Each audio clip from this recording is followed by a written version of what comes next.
Hey, what's up guys? UrAvgWarGamer is back with another video of World of Warships. And today, I'm going to be taking a look at the best steel ships tier list for 2025. That's right, we have a lot of steel ships to discuss and I will be explaining the reason why they are in this particular tier list, which starts from broken, because there are some ships that are actually broken, by the way, which are pretty overpowered, all the way to average, which I would say are not worth it at all to spend steel in the first place, because it is a very expensive resource to accumulate over time. So with that said, I have over 6 years of experience, and more than 6 years of experience of World of Warships. I have played competitive, I have played casual, I have played ranked battles, I have over more than 60% win rate, so that if you want to know some stats of mine as a player in general, well, these are the stats overall. You can even go in the description below to check out the chapters for all of these steel ships that I will be explaining one by one in detail, so that you will not going to miss a single point. Because, well, one thing that I would also like to mention is, well, these are all my personal thoughts and opinions, and this can definitely vary if you maybe look at the other YouTuber or streamer. Obviously, they might have different, like extremely wild other opinions or thoughts on the ship. But for me, well, these are going to be my personal thoughts, and that's the reason why I would putting them in their tier list accordingly. So with that said, let's talk about our first steel ship. That is going to be the recently released submarine. And by the way, I will also explain the carriers and submarines, which a lot of people don't usually do that, and in detail, so that you can kind of understand that how to counter that submarine or carrier if you are not a fan of these ship classes as well. But here we are. I will be explaining them accordingly. So Archerfish, straight up to the broken category. Now, Archerfish is a recently released submarine in 2025, back in 20th of February. This is available for 30,000 steel. And honestly, if you are, well, I would be very, I would chuckle. I would be surprised if you play submarines, because I don't play submarines a lot. But again, if you do play submarines, I think this is one of the most powerful submarine that Wargaming has added up to date. Not only that Archerfish is unique, it also has some gimmicks that are also unique and also overpowered as well. So, Archerfish. This ship is pretty insane. Honestly, I don't know why Wargaming has tried to give this ship a speed boost, which is a 15% ship speed increase for a submarine. Now that is kinda nuts, okay? And by the way, your speed is also 33 knots, and without the speed flag, okay? With the speed flag, it can go slightly higher. And with the consumable engine boost, and by the way, the special captain skill that can increase the speed even further, you can go up to 46 knots in this ship. Like, what is this speed on a submarine? That is insane. I cannot emphasize this enough. That speed is just ridiculous. Now, why it kind of makes it broken? This speed, well, there are many reasons. The speed usually of the submarines are not like that. Like usually the submarines hover around 30 to 35 knots and even something like that. They mostly never go over 40 knots. And we're talking about the Archerfish that can go over 45 knots. Now that is insane. With the engine boost, which you do have 4 consumable with the help of Superintendent, with the captain skill that you can apply on submarines, you have an action time that is also pretty good. So now you can already imagine the repositioning that you can do on this Archerfish is absolutely cracked. Now, not only that you have access to engine boost, you also have more DCPs than any other submarines at this tier. Your DCPs are a total of 5, and by the way, you can have extra DCP, which is gonna make the Archerfish total damage control party consumables 6. Why? Because of the Superintendent as well as you also have access to repair party, which also is very unique. Like usually the submarines don't get heal. Archerfish has access to 3 heals with the help of Superintendent. Of course, you can heal 20% of the ship's total HP back in 40 seconds, and then you have 3 heals. So you theoretically have a total HP of more than 30,000 in Archerfish, and Archerfish has 20,000 HP already. bro, you are very survivable. Like, your survivability is just absolutely cracked, and the speed also kind of makes up with along with your survivability. Now, what makes Archerfish even more powerful is that it's very difficult, very difficult to send those ASW strikes on you perfectly, because your speed is so high relatively to other submarines. A lot of battleships gonna miss you by a good margin. Like, a lot of average players don't even understand sometimes where the submarine is, let alone when they ping. And even when the submarine pings, they just send the depth charges, which just never gonna hit onto the submarine, because you just get a very vague sort of visual from that ping. Like, the location is exactly not precise, so it's very difficult to even able to aim that submarine. And then you have the Archerfish that has 46 knots of speed. Well, you can already imagine how difficult for a battleship is going to be for dealing against the Archerfish. You are going to be absolutely insane in just getting rid of those ASW strikes. You ping surely, and there is some sort of a compensation that Wargaming has done, that if they have given you a lot of speed as well as heal, well, your sonar is actually not the best one. Like, your sonar only gonna last for 15 seconds for the first ping, and for the double ping only gonna last for 20 seconds. But even then, your ping's width is insanely big. Like, your double ping is gonna be super easy in Archerfish. And your range is also pretty decent at 10.5 kilometer. And your torpedoes are also pretty good. As you can see here, you have not only alternated torpedoes that you can use if you want to, you also have the very powerful normal homing torpedoes, which are absolutely insane as well. You have 89 knots of speed. You can have at least 94 knots of speed with the help of the upgrade. And well, with this speed, it's very difficult for battleships or cruisers to just dodge these torpedoes once you have double ping. Even if you have the single ping, the battleship will just gonna eat these torpedoes. You have so many torpedoes on the bow, 6 of them, and then also 4 of them in the back. And your reload time is also like 40 seconds. And by the way, I haven't even shown you guys the F key. Like, it has access to the very unique thing, which is the F key, that just gonna improve the reload time, which is already pretty good. Like, as you can see here, the torpedo's reload time is 40 seconds.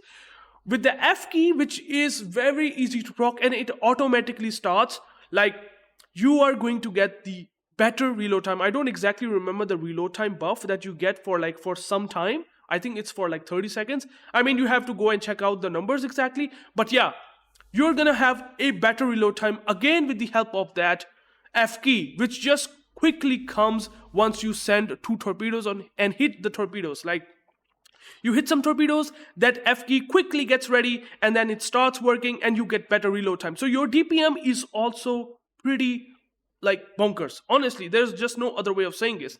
Like, the torpedo speed is also pretty insanely good. Like, you have basically every tool to deal with, right?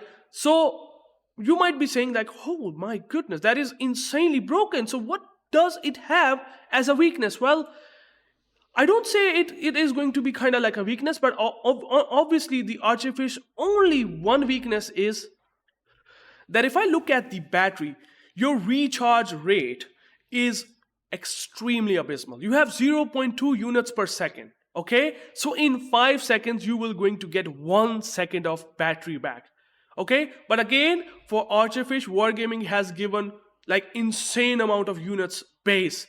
320 units. It's almost 6 minutes of battery, more than 6 minutes of battery, okay?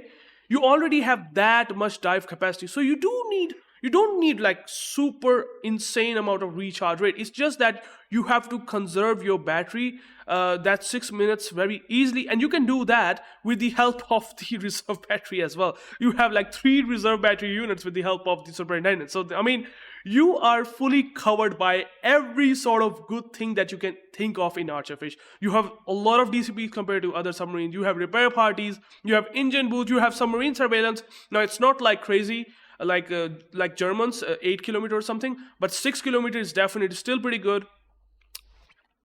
The only weakness is going to be the recharge. That is pretty abysmal, as well as the submerged speed. When you are in maximum depth, your speed is kinda get really bad.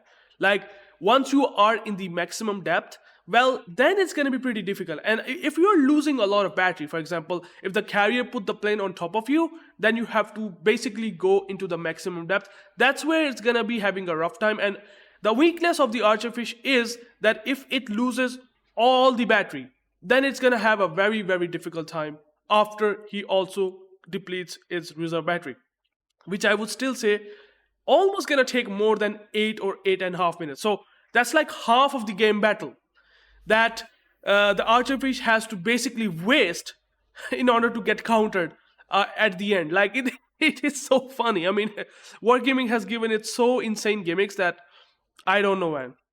This ship is so stupid. I mean, the torpedoes, you just send so many torpedoes, man. Alternate torpedoes also have insane damage. Even the homing torpedoes do 10,000 damage worth. I mean, this ship is absolutely insane. I don't think so there's any other overpowered the submarine other than the Archerfish. Like, Archerfish is just basically set a broken standard. Any other ship is going to be below Archerfish, in my opinion. There might be a one submarine, that is U-450-1, which again is broken in its own way, but again, Archerfish still is like crazy. Also, one more thing that I would like to mention of the Archerfish, that you have the guns. You have the guns that, even though might not have insanely good DPM, but again, if there is a 1000 HP of destroyer, you can literally kill him without even sending the torpedoes. Why? Well, you have the guns. You can do that. It's not a problem. Usually, the submarines don't even have access to guns in the first place. And then you have like 2 guns, 127mm with SAP. I mean, you will just gonna do damage to the destroyer. And by the way, if the destroyer is a gunboat, for example, and if he shoots you, well, you have the heal, so you don't need to worry about the HP much. I mean, you also have like saturation mechanics like those of French on a submarine. Like, submarine has so many advantages going for it. Like, it's kind of ridiculous. So with this, I think the submarine like Archerfish is just straight up gonna go, in my opinion, to be pretty much broken. There's no other way of saying it. If you play it, if you understand the submarine mechanics, then you will eventually know that, oh my god, that sub is just too much. And it is too much. It's gonna be very rough and tough to deal against. Alright, now we are going to talk about the American light cruiser that I would say is very interesting and unique in this game. And that is going to be obviously the Austin. So how I would rate the Austin? Well, to be fair, it's not really competitive ship, nor it is going to be broken, but certainly under some circumstances, it either can go down to the strong list, or I would say strong tier, or a very strong. Now, depending upon the experience of the player, I could easily rate this from good to very strong. Now, if you are an average cruiser player, then you might struggle in this ship because it's not going to have very like insane strengths. Like, there are some strengths that are pretty powerful, but you have to utilize it like correctly. So if you won't be able to do that, you can even put it into the average. But if you are a very, very good cruiser player, if you know how to use the islands as cover, if you know how to reposition yourself in such a way to get to the broadside on the against those battleships or cruisers or whatever, and can utilize the gimmicks that it has, I could easily put it into the very strong. But again, for kind of making it into the middle of the category, like kind of balancing in such a way that even the average players can understand this tier, as well as the good players can also understand this tier, I would rate it into the strong tier. Now, Austin, I will show you in the game quickly. As you can see here, I have the Austin right now. So, Austin is really fun. I'm not gonna lie, it is so good and so fun in one way that I kinda even want to put it into very strong. But again, the game impact kinda only comes from this gimmick, which is going to be the main battery load booster. Now, in terms of the guns, you have light cruiser guns. No, in fact, you have destroyer caliber guns, okay? You have the SAP shells, which is unique, and the HE shells, okay? The damage output is actually not that good compared to other cruisers at this tier, because the reload time is abysmal. I mean, you have lower caliber destroyer guns, and even then your reload time is more than 6.6. This kind of makes Austin not good, But once you have the infinite, like this is a infinite consumable. Once you have this reload booster ready, you can just use it. Once you are using this for 15 seconds, your main battery reload time will be minus 75%. So you're going to get 3 times the DPM buff with the main battery reload booster, if I'm not wrong, hopefully. But you're going to get significant DPM buff. So on the broadside, for example, if you use the main battery reload booster, again, you have to time it super well. Again, if you have some good experience in this game, if you time it well, and if you pop the main battery reload booster onto the broadside battleship, for example, you can literally chunk that battleship for more than 30, 40, or even 50K, which is insane. Like on just a broadside battleship or cruiser, you will just gonna absolutely smash his HP. Again, you have to also understand the fact that you don't broadside in return because its armor is still light cruiser, but there is still some gaming going on for the Austin, which I will explain with the armor scheme quickly. But man, oh man, once you pop this reload booster, it's gonna be a ton of fun. I mean, it's so much enjoyable experience to saw the battleship or cruiser HP that is powerful than you in terms of gun caliber or maybe something else. But with the sap, you're just gonna absolutely smash him in 15 seconds. No problem whatsoever. It kind of feels like you have a battleship volley, but it's not like a 2-3 shells, okay? It's like you have a raining of shells onto a broadside target with sap, or even with the HE shells if you want to get like gazillion fires. Like if there's a battleship that had damage control and use a DCP, imagine Austin will going to get 3 fires or 2 fires. I mean, if the battleship don't use the fire prevention that limits the fire on the superstructure to 1, then you can get 100% 2 fires onto the superstructure. And you might even able to get the 3rd fire or the 4th fire on a battleship. So you can get 3 permanent fires, okay? That is also gonna deplete his HP to like 30, 40, 15K with this reload booster. So this reload booster is a game changer. This is one of the things that you have to use it as quickly as possible onto the target. The moment you position yourself quickly onto the broadside and your main battery reload booster is ready, like after 105 seconds, you just use it. And the more the main battery you use, the more the game impact the Austin will have. And again, if you have the broadsides, sure, you can use sap. Because sap does a lot of damage. You will most likely going to do almost 1k per volley onto the broadside because again 33% of the pen damage. So the sap will do that. And if you are facing an angle target and if you use the DCP, well, you can just use HE, and HE has like 10% fire chance. And by the way, it's not 10%, it has more fire chance, 11% fire chance in a 1 shell. So you just gonna rain the shells, HE volleys onto that target. Angle target, okay? That kind of makes Austin the most fun thing. Now, once your main battery load booster gets down, you will definitely gonna get slightly below average than other cruisers. Like, you cannot fight 1 versus 1 against cruisers because your survivability is not that impressive. Even with the Alexander Ovechkin, which improves the survivability expert perk, increasing the HP for its tier, even then it's like having 35,000. Otherwise, it has like base HP of 30,000, which is abysmally low for a light cruiser. Like, it is really bad. And then your armor is also not good either, except from the couple of things that I would like to mention. As you can see here, your armor, bow armor, 16mm, 240mm caliber guns or above will simply going to overmatch it. On the other hand, you do have a funny 32mm side armor. Now, you can use it to the strength. If you able to properly angle, if the battleship shoot you that does not have 460mm calibers or above, you can just bounce those caliber BB guns on an Austin. Again, the reason why I would say Austin is going to get either very strong or good or average simply because of the player's ability to play the Austin. If you use the main battery load booster and the armor to the best and not getting citadels, I mean, if you broadside, for example, and a battleship having 15k AP alpha, in 2 citadels he will just absolutely demolish you. Like, battleship is just going to absolutely crush you if you just do that. If you don't understand where the destroyer is, your torpedo protection is bad. I will talk about the anti-defense quickly, but yeah, this is the strength which I have explained and the weakness which I have explained that you have to be careful of. If you understand this, you are good. You also have 10.5 kilometer torpedoes, so in a kiting position, you can send these torpedoes. You have good firing angles. You have 5 torpedoes on each side. You have 19k torpedo per, 19k alpha per torpedo, which kind of makes it very good to hit them hard and maybe even sink them if you use the main battery load booster on that poor battleship pushing you.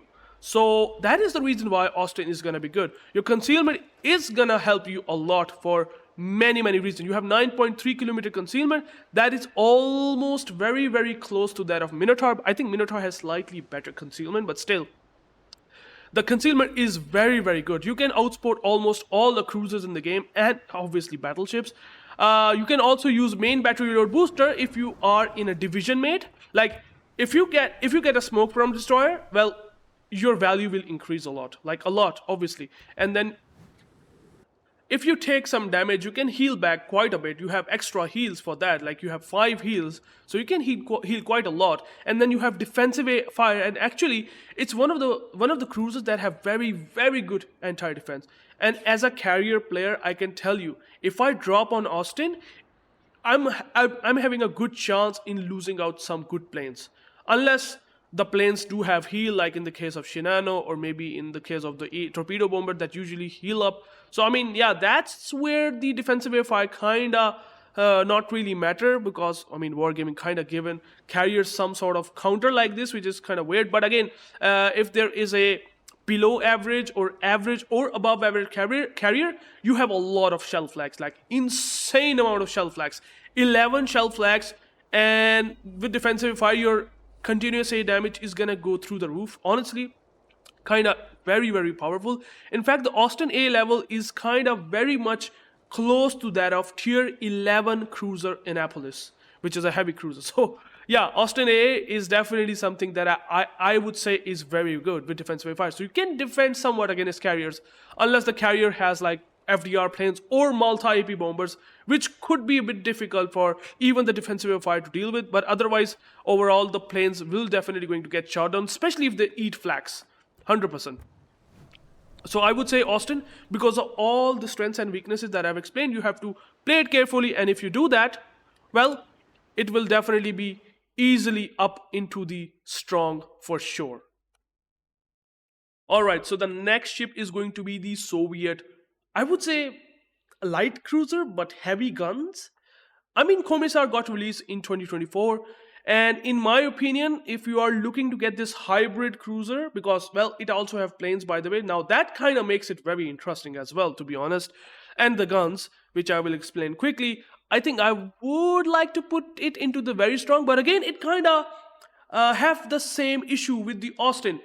If you are experienced player, you will find Komissar to be extremely powerful. But if you are not a good cruiser player and you struggle to just, mitigate the broadside damage, like if you are not angled enough in many situations, if you turn out and the battleship shoots you consistently and you take a lot of damage, well, both of these cruisers will just die as quickly as you just started the game. Honestly, it's how difficult to play them, but then they are very rewarding in their own ways. And Komissar, I would say, I would rate it slightly above the Austin, and I would put it very strong. But again, if you are not a good player, please, you can even put this into the good, and I would say, yeah, it is for you that way. For me, it is that way for sure. Now, Komissar, let me go to the Komissar stats real quick, so that I would give you some idea that why Komissar is very strong in the first place. Alright, so why Komissar is extremely powerful in my opinion. Now, it's not broken, don't get me wrong, but it is very strong for me. Well, first of all, I would like to talk about the guns. The guns are 12 of them, and they have a damage output of that of heavy cruisers. Now the HE Alpha, as you can see here, is 3.4k. Now that kind of rivals to that of tier 10 heavy cruiser Zao, the Japanese cruiser that I'm talking about, okay? 3.4k alpha, 13.2 seconds of reload time, you're slightly better main firing range compared to Zhao also helps a lot. Even though I would love it to get slightly more. I mean, you can even use the range mod. Don't get me wrong there. You can improve the range by using the range mod, and you can get very comfortable. But honestly, since your concealment is super good at 11.5 for me, considering it has very good guns, I would be very happy with this range. But 240mm caliber guns, well, you can overmatch light cruiser with AP, and your AP is also very special, which I will get to it. Like, your shell velocity of the Komissar guns is just amazing. You will have no problem shooting at even long ranges. At 17 kilometers, you will just easily able to land the shells, because again, we are talking about the Soviet shell arcs. The Soviet shell velocity in the game is kinda the best, and Komissar kinda has this really consistent guns. You have cruiser dispersion, if I'm not wrong, and you have 12 guns, and if you throw 12 shells, you're mostly going to get like 8 to 9k or even 10k per volley. And especially if there is a Petro or Napoli, you will simply HE pen them because you have 40mm penetration, which is amazing. And then you have improved ricochet angles. So even the battleships and cruisers are a bit tighter and I would say kind of angled a lot than normally they usually do. You're still going to get good penetration. Now, the AP ricochet angles are kind of like, I would say, Petro, the Stalingrad, and their penetration is also even better than Moskva. I mean, Moskva guns are pretty good, right? But then they are lower caliber, and they have low HE alpha, and they have low fire chance, and Komissar just having better fire chance, better HE alpha, better penetration. It just makes it super better overall compared to the Moskva guns. And also the AP department is also like way better. You have better penetration than Moskva, you have improved ricochet angles, and the shell velocity is amazing, and you have cruiser dispersion. You're just gonna smash cruisers if they broadside. Like, I have literally just dev struck the cruisers because of these consistent 12 guns. Like, it's so good. And then on top of that, you have the planes that can help you even spot the destroyers, any light cruiser, or even battleship if you want to set them fires, and then you can shoot them back to get extra permanent fires. Like, you can just sink your attack flight, shoot the HE rockets, which deal so much damage, like 23% fire chance, 4k alpha, you have 24 rockets in payload, and your aircraft preparation is super quick. Like, after 2 minutes you will get the planes back. I mean, it's an insane damage farming cruiser, okay? This is the very strong strength of the Komissar, okay? Now, the concealment is also a very good point. Like, for a heavy cruiser guns, you still have better concealment than those heavy cruisers. Like, usually, the Venezia, if you look at the Venezia, you look at the Hindenburg, it has better concealment from those cruisers. So Komissar, with this concealment, feels pretty nice. Your anti-defense is pretty special. You have overall good anti-defense rating. And by the way, it has a unique defense wave fire unlike any other cruiser in the game. Your base anti-air defense numbers are great, but you have access to American defensive AA fire numbers. Like, usually if you look at the gearing, if you look at the, I would say for a Sherman, they have continuous damage that is 100%. Well, Komissar also have access to 100% continuous air damage instead of 50%. Now that is double the continuous damage DPM instead of only 50%. Okay? Now that is amazing. Also, one more thing that Komissar's strength is good is going to be the extra heal. You don't have like 4 heals, which usually cruisers get. You have 5 heals, okay? And by the way, you have a cooldown of 40 seconds instead of 80 seconds. So your survivability is also quite a top notch by these repair parties, that they come really quickly. And you also have access to the engine cooling consumable if you're using the rocket planes along the way. So these are the strengths that kind of makes it pretty nice. And you also have, by the way, 10 kilometer torpedoes. So I mean, usually the Soviet cruisers get 8 kilometer, you get 10 kilometer. I mean, that's an extra strength that Komissar has. So you might be able to hit a battleship that is pushing you. For example, like 11.5 kilometer, if you are running away, the battleship pushes you. Well, these 10 kilometer torpedoes might hit him. You might get a flood, and then you can use the planes, and you can spot even the destroyers. So the spotting, as well as the guns, makes it very strong. Now one thing that makes Komissar not very strong. In fact, kinda totally rely on the player base. Like, what I want to say that the Komissar's strength really lies on the players. I mean, if you look at the armor, I think that's where things started to get pretty clear that why I'm saying that you can easily put from very strong to even below tiers. Look at the armor. 30mm armor, it's going to get overmatched. You have 25mm bow and stern. That's going to get overmatched by even 380mm guns. And then you have this huge, gigantic citadel that has no hidden plating or anything whatsoever. Well, you are going to get literally smashed by any battleship, and even cruisers if they have higher caliber guns. And if they are very close, you can still going to get citadel. I mean, if you look at the Minotaur armor, like Minotaur armor is extremely bad, right? On broadside. Well, Komissar also kinda gets to the second number after Minotaur in terms of bad armor. So that is pretty bad. So if you're not able to mitigate this armor, you're gonna be really don't like the Komissar at all. Like, you're going to get citadel so quickly if you are not angled at all. Like Stalingrad guns, the Petro guns, they just love smashing you. So you have to be super angled. Even you have to not use the like full all guns, right?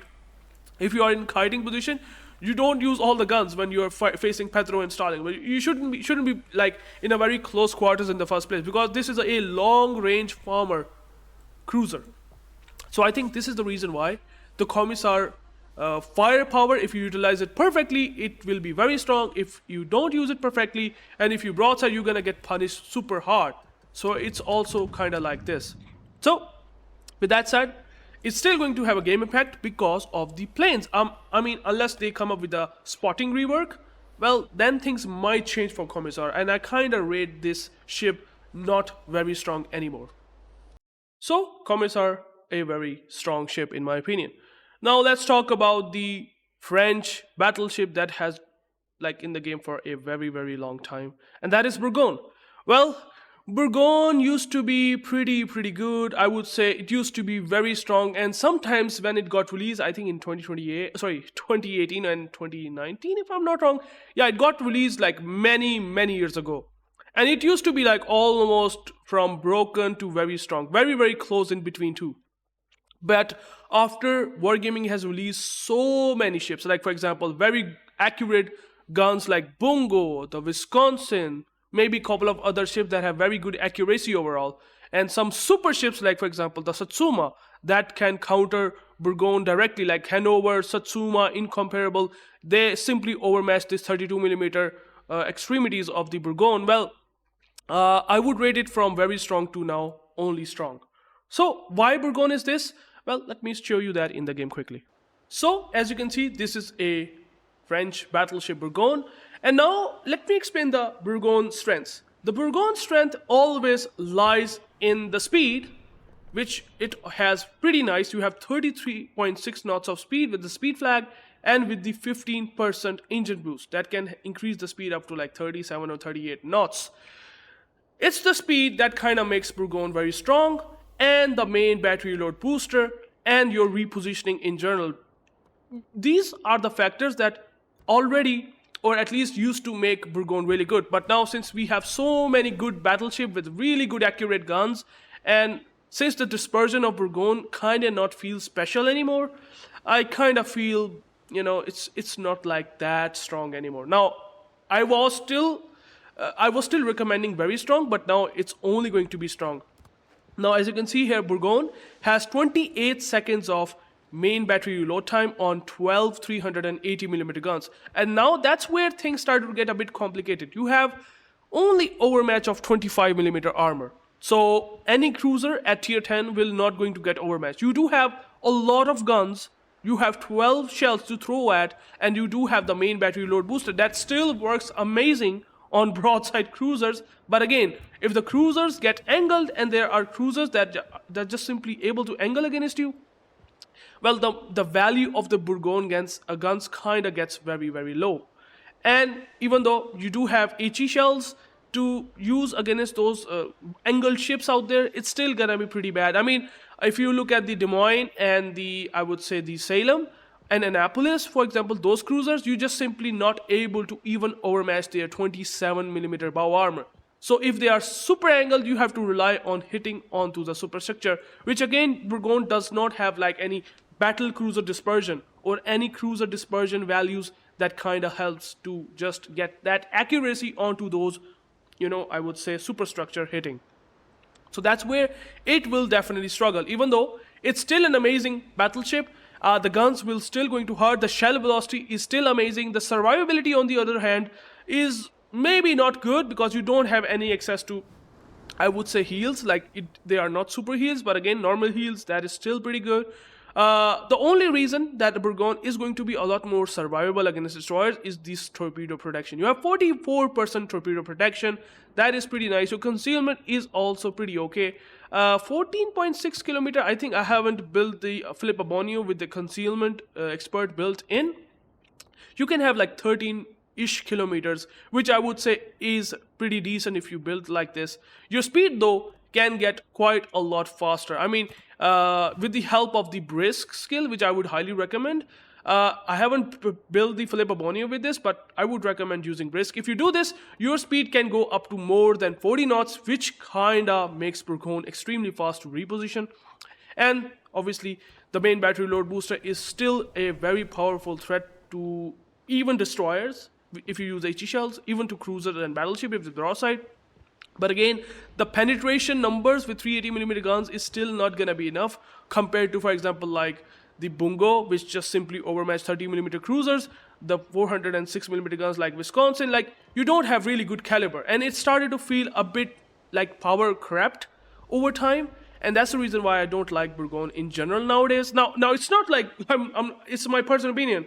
Like, I don't like Bourgogne because there are some battleships out there. Like, if you have Wisconsin, it kinda does not give you a meaningful sort of reason to play Bourgogne in the first place if you have Wisconsin or maybe something else. So that is the reason why I started to like pick it less in maybe in the ranked battles, and especially no one will pick that in clan battles at all whatsoever. There is Wisconsin now, and maybe the Bungo there that can easily replace Bourgogne. So that's why it's very fun battleship without a doubt, and you can rack up good damage numbers with this. Your anti-defense is not that special, to be honest. It's just not gonna do much against tier 10 carriers, to be honest, and your armor is not gonna do much as well. Like, I haven't even talked about the armor. Like, your armor is 32mm. It's just not good whatsoever. Your survivability is nowadays, compared to like 6 years ago, now gets questionable because there are so many insane HE spammers that kind of makes Bourgogne, anyone you are going to get overmatched by these super ships out there. Yeah, that would be a problem for a Bourgogne. So yeah, because of that, I would simply rate it to be strong but fun. I would say it's still good, but it's not that good what it used to be. All right, now we are going to talk about the Gato, which is it used to be the best shotgunning submarine in this game. Like, back then when the shotgunning didn't get a nerf, you get into 3 kilometers and you just send those like 18k torpedo damage worth of torpedoes, and you basically dev strike the 70k HP battleship in just one go. Now we don't have this, and I used to take the Gato as broken in my older tier list, but now, I mean, it's still not bad whatsoever. And again, totally depends upon the destroyer. I would say it's actually a bit difficult to play. You don't have the gimmicks like on the Archerfish. You don't have the pinging power. Like, your homing torpedoes range is only 6 kilometers. Gato is going to be strong now. It's not going to be either very, very strong or broken. It's just going to be strong ship. Now, let me talk about the Gato quickly while checking in the game client. So, there it is. There it is. We have the Gato. Now, the Gato, again, the strength and kind of what makes it still strong is going to be, I would say, two things. The speed, which is 35.7 knots, but unlike Archerfish, it does not have access to engine boost whatsoever. However, I didn't talk about the Archerfish that it does not have access to hydrophone, which is a big thing that he's missing, which Gato does have, in fact. Now, you do have 9 kilometer ship bearing, which means that anything under 9 kilometers going to get spotted for a 6-second time. So that is still not bad, and you have a cooldown time of 48.5, which is a bit onto the higher side, but again, you can at least get some idea where the ships might be under 9 kilometers, which is still good. Unlike, I would say, Archerfish, you do have enhanced rudder gear, so you can use that, and you can just easily dive quickly or just go above the water, or at least onto the surface. And if you use this, well, this kind of sometimes help when you just want to disengage quickly if you are at the surface. Otherwise, enhanced rudder gear is kind of not really going to worth it. And I don't really value much because the submarine's depth power, going deep into the water power, is still pretty good. But at least what makes Gato that strong is going to be the alternate torpedoes. If you a lover of a submarine that has torpedo damage over more than 20,000 and having a range of 16.5 kilometer, well, Gato has this power. You have 6 torpedoes on bow, 4 torpedoes on stern, and your homing range is only 6 kilometers, which is going to be extremely difficult to use. So you have to completely rely on alternate torpedo damage. If you use them, it will do just fine. Like 16.5 kilometer range, 22.1k damage. If you still manage to get 6 torpedoes, I mean, it never used to have 22k damage before the shotgunning nerf, but after the shotgunning nerf, they decided to give alternative torpedoes more damage. Now the torpedo damage is kind of very close to that of, I would say, tier 10 Japanese destroyer Shimakaze. Just slightly below than Shimakaze torpedo damage. But I mean, for a submarine, that is pretty insane. And even then, if you are around 4 kilometers, and if he's broadside moving from right to left, you can send these torpedoes and you can still depth strike this guy. So it's not like you still cannot do that. You can do that, but it's going to be a bit difficult. You do have the guns to use, but I mean, it's still not going to be like the Archerfish, I would say. Your HP is good. You don't have access to heals. You have limited DCPs. I mean, in the case of Archerfish, the DCPs are higher. The Gato has lower. So your concealment is also 5.8. It's nothing too special. The speed, however, is good, and you are going to get extra speed just because of the 18% engine boost type, like from the captain skill. If I look at the captain skills, this is the thing that I was talking about. You're going to get the speed on the surface and at periscope depth, 18% once you have the battery below 50%.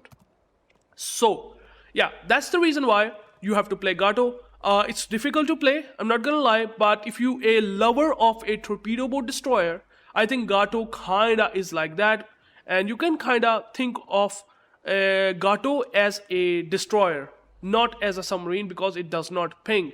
Although I don't know why I'm talking like this. I mean, submarine does not have these pinging torpedoes in the first place because they are so toxic and so frustrating to deal with. But again, I would say Gato is sort of more balanced. At least they don't home to a target.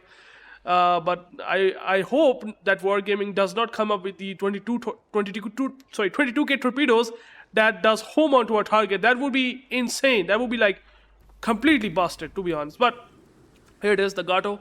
Apart from these strengths, the Gato does not have anything to compensate, and the flexibility that it has gotten reduced is kind of making this ship to be simply at the strong. Not very strong, not broken, but strong ship. If you are looking to get this ship, well, based on the strengths, well, you can get it.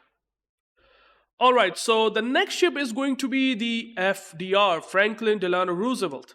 I played this carrier a lot extensively, and to be honest, I used to rate this ship to be broken, but it's not as easy as I thought it would be for other players. I don't think so. It's very easy ship to play, but it is certainly still very, very overpowered against at least 2 classes: battleships and heavy cruisers. Not light cruisers, but heavy cruiser. And it still plays its role pretty well. And that's the reason why, because it has difficult to sort of a counter against destroyer. Like you have HE bombs, which I will talk about in a couple of minutes later. Yeah, because of these limitations, the FDR does not get into the broken, but simply into the very strong category. Now, why FDR?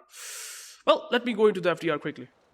Honestly, FDR is all about just dealing against those battleships and you just removing, literally go with the most tankiest planes in this entire game. You have over 4,000 HP worth of torpedo bombers, like, and you have 14 planes, and you have the ability to maneuver during the attack run such that no one can do that. Like, you can just simply maneuver the torpedo bombers in such a way. I mean, you can go and check out the videos. Like, I cannot explain or emphasize this enough, that you can just simply easily able to precise your or make torpedo aim so precisely that you are going to get all torpedo hits on a big battleships easily. And these planes are very tanky for that. You have pretty insane alpha. I mean, the torpedo damage might not be that much, 4.2k, but then you send 8 torpedoes. And then if you talk about the bombers, you almost have 4k worth of bombers HP. I mean, these planes are extremely tanky. You kind of rate them as a flying fortress. They're not going to get shot down. Trust me, even with defensive fire, if you don't eat flags, they are super tanky. Against an isolated battleship and heavy cruiser, you go and you just literally drop. Like, you have 7 attack flights. So you can just imagine the abomination. And on top of that, you have the insane spotting damage that is completely racking up. If there is a cruiser that is like hugging the island not properly, everyone will shoot you. For that cruiser player, it's a death sentence, and then you just drop bombs on this. Like, you have 8 bombs that do like 11k damage. You have 63mm and 62% fire chance. These bombs and torpedoes are just absolutely disgusting in terms of the damage output that they can bring onto a single target, and especially battleships. And this really makes it broken. But apart from the characteristics from torpedo bombers and bombers, you don't have really good attack flights. These are almost useless rockets. These are rockets, HE rockets. They are not going to be useful because it's very difficult to aim. They don't aim well. They are not good against destroyers or any other class. So you basically just leave them all together. So that kinda is a big downside. You have good HP, you have good torpedo protection, your armor is okay. On broadside, you're definitely going to get Citadel if you are not angled.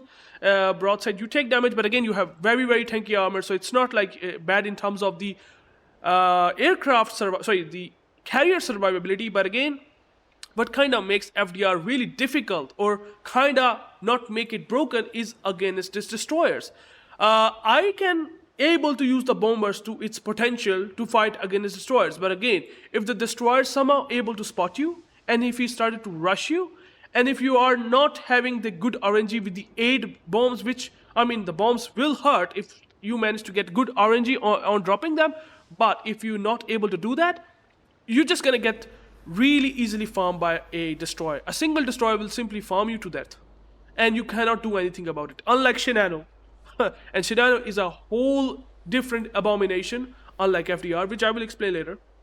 So, apart from the brokenness that it still has, like, I mean, they are simply better aircraft than Shinano. They just do so much damage more than Shinano, but they are not good against destroyers. There's just no other way of saying it. You don't have good secondaries. Your anti-defense is okay, but it could be better. You don't have any other, I would say, factor like smoke, like in the Shinano or A6 now. So now, I mean, those carriers are making standards a bit higher for carriers, which is stupid to say that. But yeah, because of this, your concealment is also a bit worse than Shinano, I would say.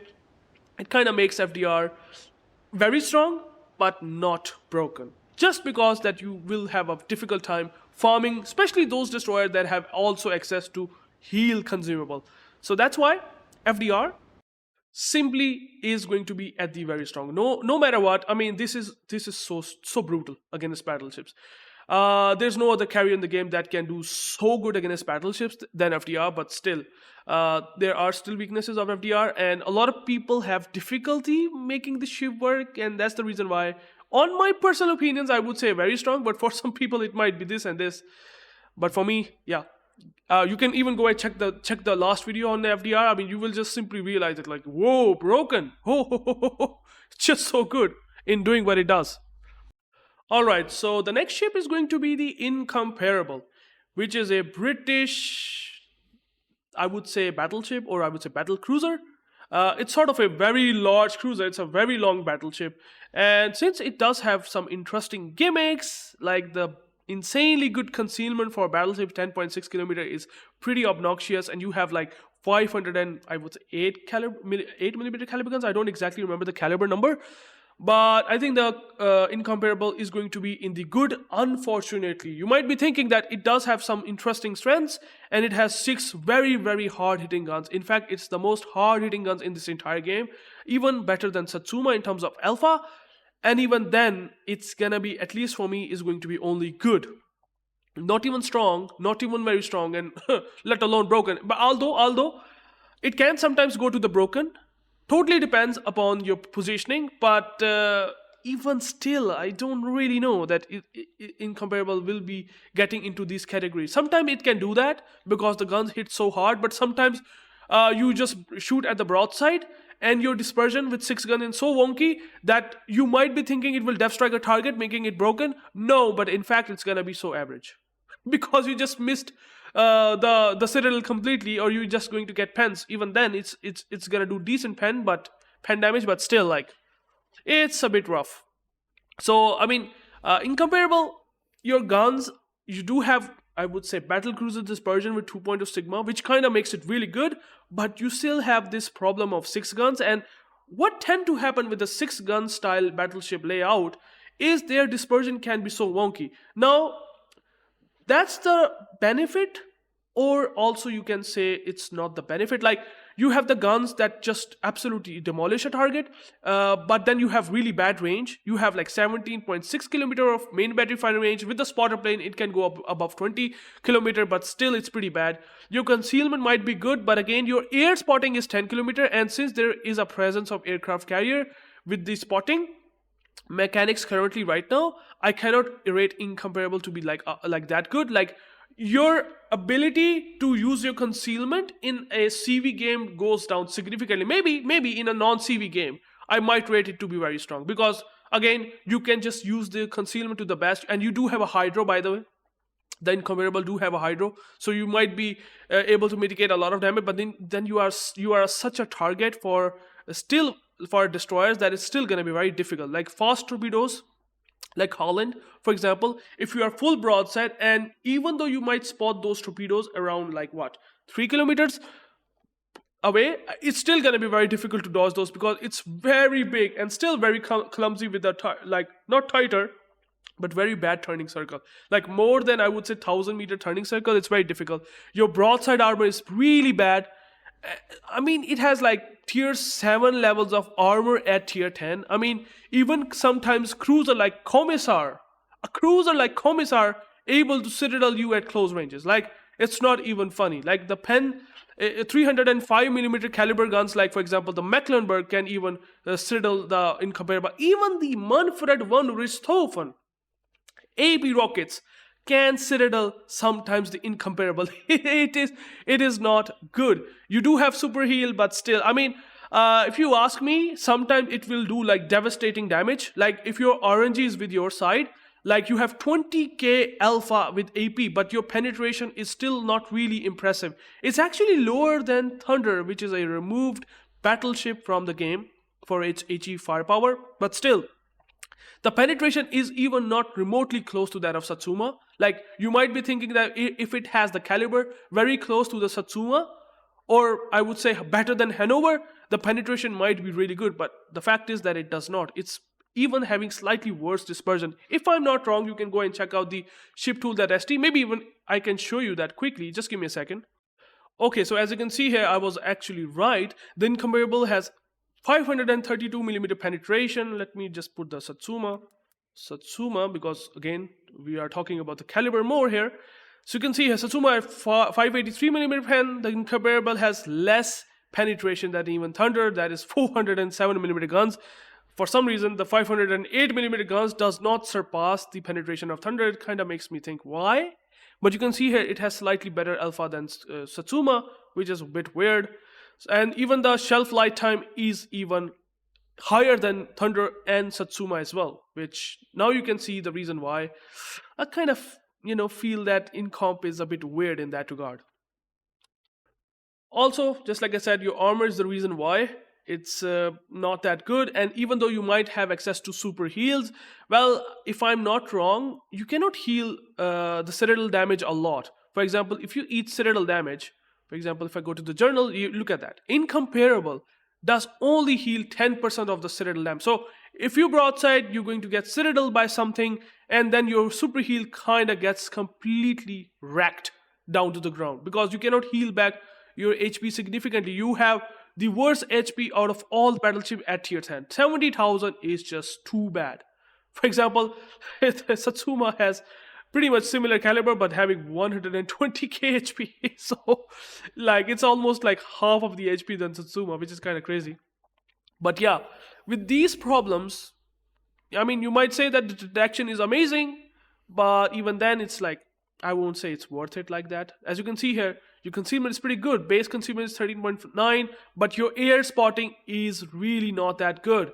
You will still going to get spotted by aircraft carriers at 10 kilometers, kinda rendering your detection by sea sort of useless. And that's the reason why, let me get back. So, because of this, I would rate it to be good ship, and you can spend your steel, but I think there are pretty good alternate options, like for example Satsuma, maybe couple of battleships that you can play instead of the Incomparable. If you are really looking to get a battleship that has amazing concealment and the hydro and the speed boost, obviously it does have a speed boost, you can reposition in this quickly, but even then, don't rely on the armor. It's just, if you want to buy Incomparable, you have to buy it for guns, and that's why I would still even not rate it that good, like very strong or strong levels. So yeah, it's worth it to be there, and somewhat worth it still if you have a lot of other steel ships, but not if you don't have Bourgogne. I would rate first Bourgogne more than Incomparable. So Incomparable is good, but not worth it to that levels that I have shown you above for these tiers respectively. Alright, so the next ship is going to be the German 16 305mm gun battleship, that is Mecklenburg. And in my opinion, I would simply rate Mecklenburg to be very strong. I would say it's a really good ship. It's definitely better than Bourgogne, and I would say it's kind of like a German Bourgogne in its own special flavor. Let me show you why Mecklenburg is really strong. As you can see, we have the Mecklenburg here, and the reason why I would say it to be very strong is these guns. And a couple of other things which I would love to mention as well. But you have 16 305mm guns, okay? Now I will compare it I will compare it with Bourgogne quite a lot because, well, the caliber of the Mecklenburg might be even lower than that of Bourgogne and does not overmatch a whole lot, but still, Bourgogne cannot overmatch much as well at this tier. And so the Mecklenburg as well. But what makes Mecklenburg good compared to Bourgogne is the accuracy of the guns. Bourgogne has access to battleship dispersion with 1.8 sigma. Mecklenburg has access to 2.05 sigma with battle cruiser dispersion. And with this accuracy, I mean, you are going to hit your shells so like literally super consistently on a broadside. Like, you are easily going to chunk even more than 20k and even sometimes 30k volleys if you get a lot of penetration hits onto the broadside battleship, which you can easily do it at long ranges. Your shell velocity is actually pretty decent. It's not like too bad at all. Now it's worse than Bourgogne, but it's still pretty good. So the consistency of these so many shells that you can shoot onto the broadside battleship is just gonna, at least not going to give you citadels, but Bourgogne cannot get citadels as well. But you're just going to get so much penetration damage. Sometimes maybe better than Bourgogne in terms of the penetration levels, penetration damage. But again, I mean, Bourgogne can definitely use the main battery load booster to its advantage, which can help him a lot. But again, the Mecklenburg reload time is also pretty good. It has, I think, 26 seconds of base reload time. So with the reload mode, you're still getting like 23 seconds. So every 23 seconds, you are shooting very, very accurate, not battleship penetration levels of volley, but at least battle cruiser penetration levels of volley, and so many shells at the same time. That actually kind of makes Mecklenburg extremely powerful, at least against broadside cruiser. Now, the penetration numbers of Mecklenburg is still so good that even at 15, 16, 17 kilometer and even at close ranges, you are just going to strike cruisers in a single salvo because you are going to get so much damage. You have 9.4k AP alpha and you have 16 guns with very good accuracy with battle cruiser dispersion. That really makes Mecklenburg extremely consistent against broadside battleship and striking cruisers. Now Bourgogne can do that with the main battery load booster, but Mecklenburg has a solid 23 seconds of reload time and it can go even better. Now there is also a very good thing that you have Gunther Lutyens on Mecklenburg because if you able to throw so many shells, 16 shells, and if you hit so much consistently with this 22.9 seconds of reload time, somehow the Gunther Lutyens, this proc that usually happens with cruisers and destroyers, well, you will get a main battery load boost on even the Mecklenburg as well. Now you cannot get it on battleships usually. Now this main battery loader does not happen on any other battleship, but in the case of Mecklenburg, it's a bit different. You have 23 seconds of reload time as I said before, and since you throw so many shells and you hit so many shells, this will proc at some point in the late game, 100%. And you're going to get the boost of the reload time that will probably gonna take your reload to like 21 seconds. And with the AR kicking in, you will get it down to 20 seconds. So that is like really good. The Gunther Lutyens is so nice. Now why Mecklenburg is also really good? I haven't spec'd the Mecklenburg, for example, with the secondaries, right? But I have the Gunther Lutyens spec'd in such a way that I have taken out the concealment, which could be a bit difficult to work. But again, if you are pushing in, then the concealment does not matter for me. When I'm kiting out, the concealment does not matter for me because you will survive pretty long. That's why I have opted out from concealment. And I have built it with manual secondary battery aiming as well as the long range secondary battery shells. I mean, that is for Pommern. I don't think so. The IFHE is gonna be good for Mecklenburg because Mecklenburg already have very good shells penetration. I get the 40 millimeter penetration. Don't get me wrong here, but 32 millimeter is still going to be pretty good enough. I have just nerfed the fire chance of the HE shells of the Mecklenburg, which is like super potent, as well as the secondary battery, which is not worth it if you use IFHE. But yeah, Mecklenburg is amazing. You are amazing in fire starting against battleships. And by the way, you do have secondary battery range with this captain skill that can go up to 11 kilometers. And trust me, these secondaries still going to hurt the battleships and cruisers at these close ranges. Even though I have not used the aiming system, I'm not using the secondary battery mod 1, which kind of makes the secondaries pretty nice on Mecklenburg. I would say it makes it to 12.5. But even 11 kilometers is still gonna be worth it. And I would love to have the accuracy retained onto the Mecklenburg even more with the help of the aiming system mod 1, because that will definitely going to make guns very accurate. Now on top of that, you do have defensive air fire. And trust me, it's one of the battleships that can somewhat counter against aircraft carriers if you use defensive air fire and if you use the fighter. Like defensive air fire and fighter is very hard sort of counter. Limit the carrier strike to only one.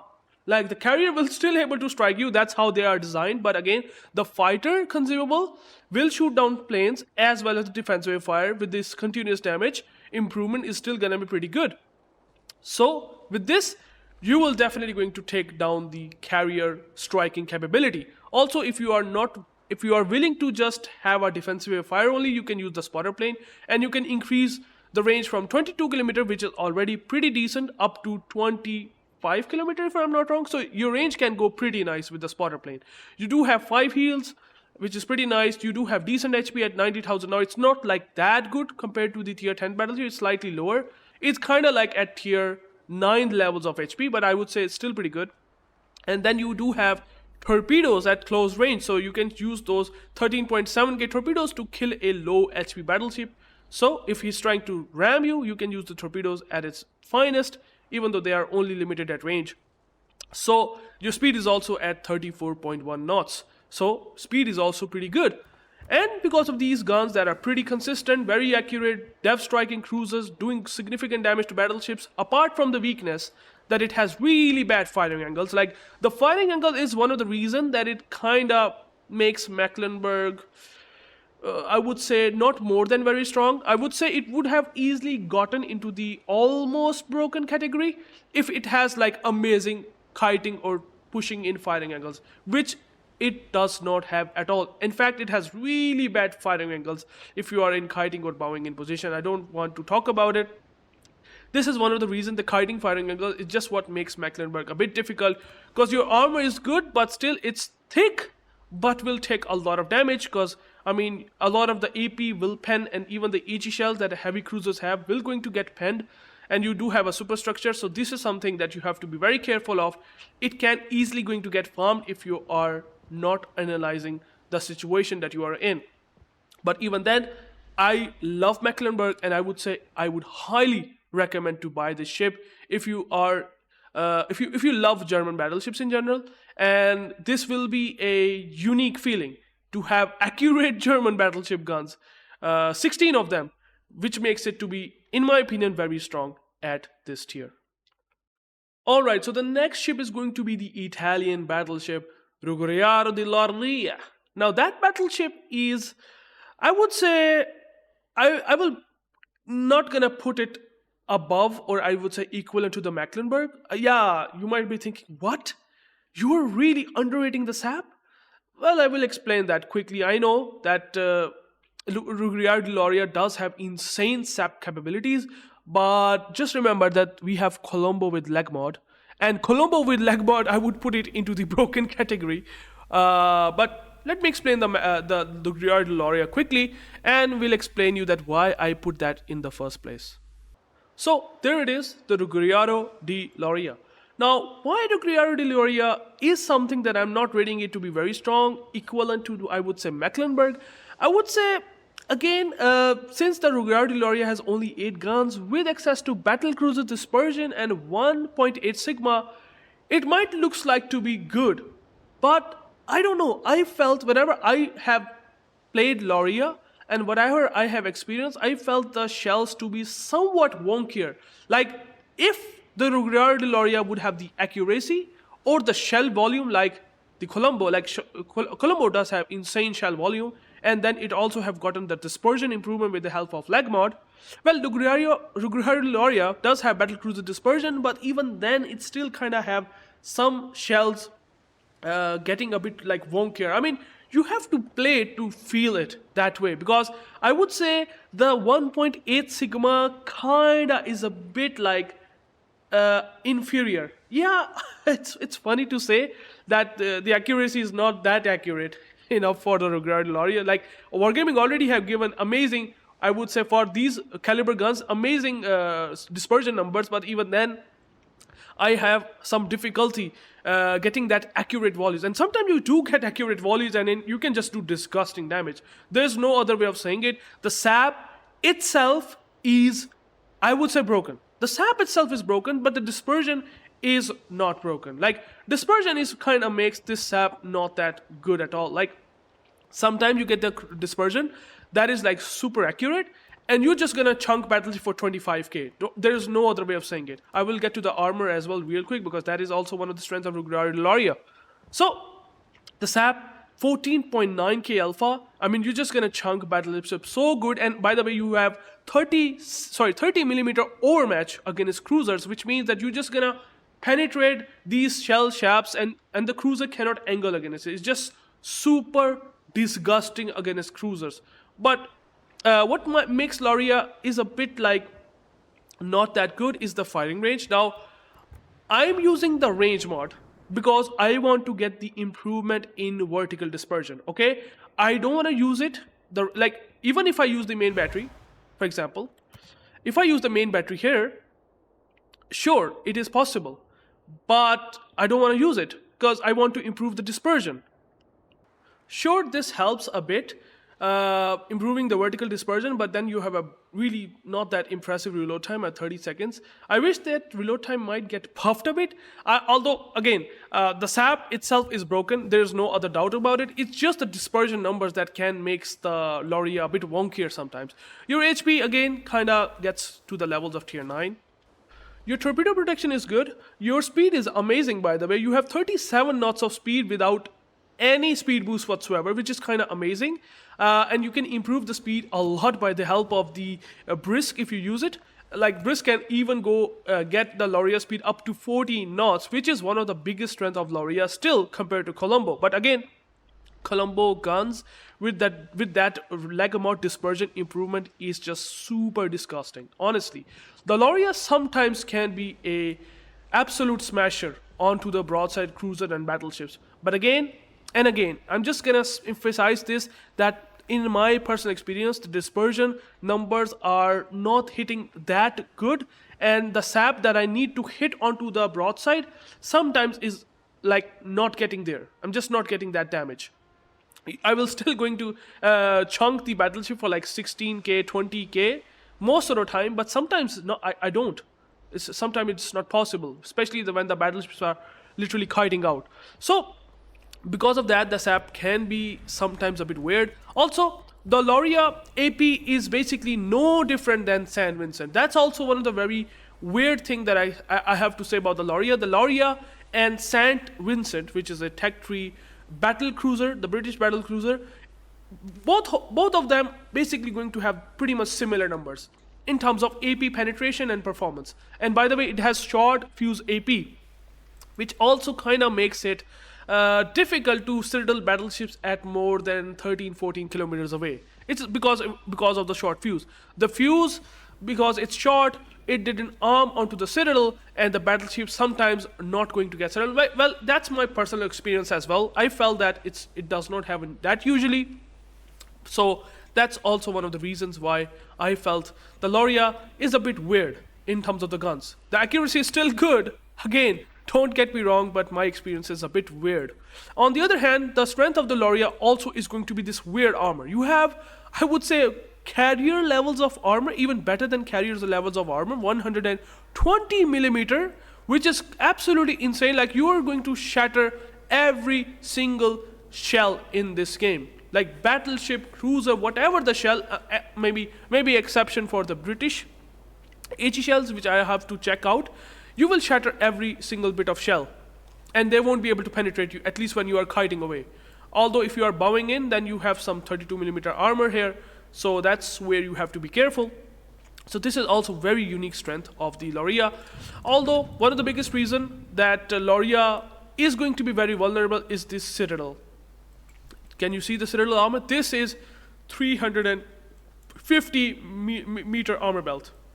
This is going to get completely smashed. If you show broadside, and even you do have some sloped armor here, like what the heck? Any plunging shell fire coming from long ranges, you might going to get citadel from here as well.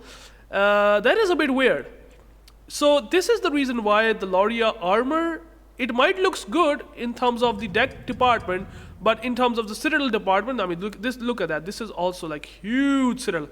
It's very thick though, but still there is that citadel that is like sort of above waterline. And obviously this is like huge. This is almost like a Minotaur levels of armor, but very thick. So like in terms of the height, like it feels like Minotaur, but in terms of thickness, it feels like battleship. So yeah, if you broadside, you're going to get punished super hard. It's not even funny. Like especially like Svea, the very high penetration AP shells at long ranges, they will simply going to hit that area, and you are going to take huge damage. This is something that you should be careful, but otherwise with this very good concealment at 12.3, it's like a Italian Thunder in its own taste with sap. So if you have Thunder, for example, then the value of R.Lauria gets down slightly, because I mean it's like a Thunder with a sap shells, and slightly worse, I would say Sigma, which with some other parameters here and there different compared to Thunder. But even then, I would say in my personal experience, that is where R.Lauria is still going to stand for me. It's better than Incomparable for sure. And sometimes the accuracy of the guns with RNG can be so good that I would even rate it to be very strong sometimes. But again, it does have this citadel weakness, which Mecklenburg does not have, at least. I mean, you will get pen, but not going to get citadel penetration damage. So that's the reason why I would rate this ship to be only strong. Okay, so the next ship is going to be the Plymouth, which is a British tier 10 light cruiser. Now, Plymouth is, again, I'm not gonna lie, I don't know, I feel the Plymouth to be just okay. I would put the Plymouth to be onto the good side. Many reasons why Plymouth is okay. I would even rate it as equal to Incomparable. Again, my personal opinion is gonna stay with Plymouth like this, but Plymouth is basically a 12 guns AP only that have really bad firing angles, but it does have access to smoke, a radar, and a hydro. Like in the case of Belfast, it's kind of like a Belfast at tier 10 without HE shells. But then you have, again, not the best of the HP, and your firing angles are absolutely terrible. I mean, you have to use the smoke to the best. You do have smoke, but again, your AP shell performance is good, but you don't have really good reload time. Your AP DPM is definitely worse than Minotaur. It's not insanely bad, but it is definitely not that good. Even though you do have the utility, for example, like the radar. But now we have this Svea, which I would explain shortly. Svea, I would say, kinda does a better job than, for example, the Plymouth, and Svea does have short smokes as well. So Plymouth, if you able to mess up in a position, you have to leave your smoke quickly, which will cost you quite big in long run without a doubt. Because it's difficult. Like, you do have a long time or action time, or I would say dispersion time of the smoke, and if any battleship pushing you are in 10 kilometers, then you have to like literally kite away from the smoke. So your repositioning is going to be very difficult. Unlike Svea, you will get the short burst smokes quickly and very quickly, so you can utilize that effectively, which you cannot do that, and you cannot set fires. You don't have a lot of torpedoes, for example, like in the case of Minotaur or Brisbane, for example. So yeah, in my experience, the radar is there. It can counter destroyers pretty hard, but otherwise the firepower is still, just for the AP focused cruiser, is a bit onto the lower side. I wish if it would have buffed the Plymouth guns reload time slightly a bit more, which they have never touched that. Maybe because it's still pretty good. The reload time might be pretty good, but I would still say, in my personal experience, I don't think so that is that good. I would rate Plymouth to be only in the good. Although, if you like the smoke hydro radar combo, without having access to super heal, I mean, Plymouth does not have access to super heal. That is also one thing that I would mention. And since you cannot use your guns effectively, again, is, for example, I would say Stalingrad, Petro, like, you cannot use all of the 12 guns because you have to show so much broadside. You're just going to get punished by getting citadel by them, by those Soviet, cruisers.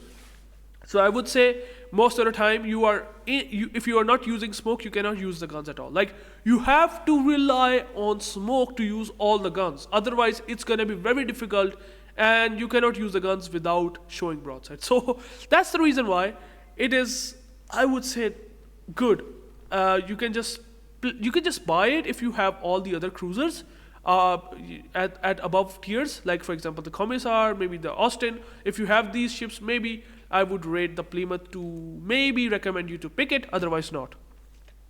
Alright, the next ship is going to be the Ragnar.